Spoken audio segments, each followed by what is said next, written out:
আসসালামু আলাইকুম। চলেন সুরঞ্জনা ইকো ট্যুরিজম অ্যান্ড রিসোর্টে যে ইকোরিয়ামের যে মাছগুলো আছে চলেন সেগুলো এই শীতে ঠান্ডার ভিতরে হচ্ছে কেমন করে একটু দেখে আসি। এই হচ্ছে সুরঞ্জনা ইকো ট্যুরিজম অ্যান্ড রিসোর্টের হচ্ছে ইকোরিয়ামের যে মাছগুলা দেখেন হচ্ছে কি পরিমাণ ঠান্ডা, তারা হচ্ছে এই যে উপরে ভেসে উঠেছে, পর্যাপ্ত পরিমাণ ঠান্ডা। হ্যাঁ, এখন কিন্তু বেলা 1টা বাজে, এখনও কিন্তু হচ্ছে শীতটা কাটেনি, কুয়াশা এখনো ঘিরে আছে, পর্যাপ্ত পরিমাণ ঠান্ডা।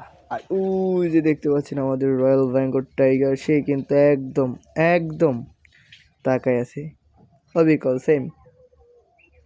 এরকম যদি হচ্ছে আসলটা থাকতো তাহলে বিষয়টা কেমন হইতো বলেন, তাহলে বিষয়টা কেমন হইতো?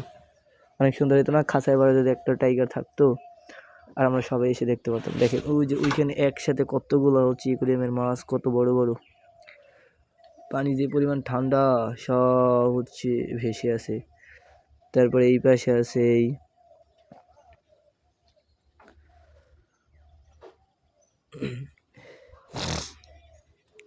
এই একটা যাইতাছে, অনেক ভালো লাগে বিষয়টা।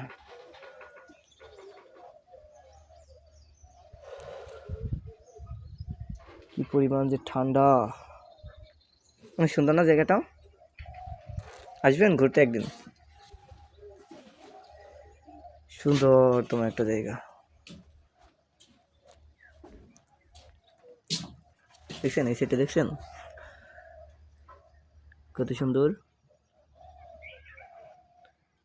তার সাথে পদ্ম ফুলের সাথে দেখা। আমার কাছে জায়গাটা অনেক সুন্দর লাগে, আপনাদের কাছে কেমন লাগে জানি না। আইসেন কিন্তু, ঘুরতে আইসেন।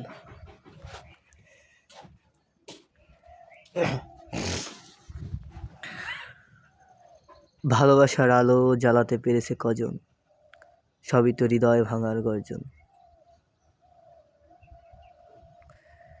এই সেই ভালোবাসার আলো, কেউই জ্বালাতে পারেনি। যারা পারছে তো তারা ভালো, আর যারা না পারছে তারা অবশ্যই পারবে ইনশাল্লাহ। দেখছেন নৌকা পানিতে না গিয়ে হচ্ছে সে মাটিতে বসে আছে। আচ্ছা, বিদায় নিচ্ছি, ভালো থাকবেন, আল্লাহ হাফেজ। আর হ্যাঁ, সুরঞ্জনে আসলে অবশ্যই আপনাকে কাঁকড়া ফ্রাই করে খাওয়ানো হবে। এই যেটা সেম, এটা সুন্দর না? অনেক সুন্দর কিন্তু।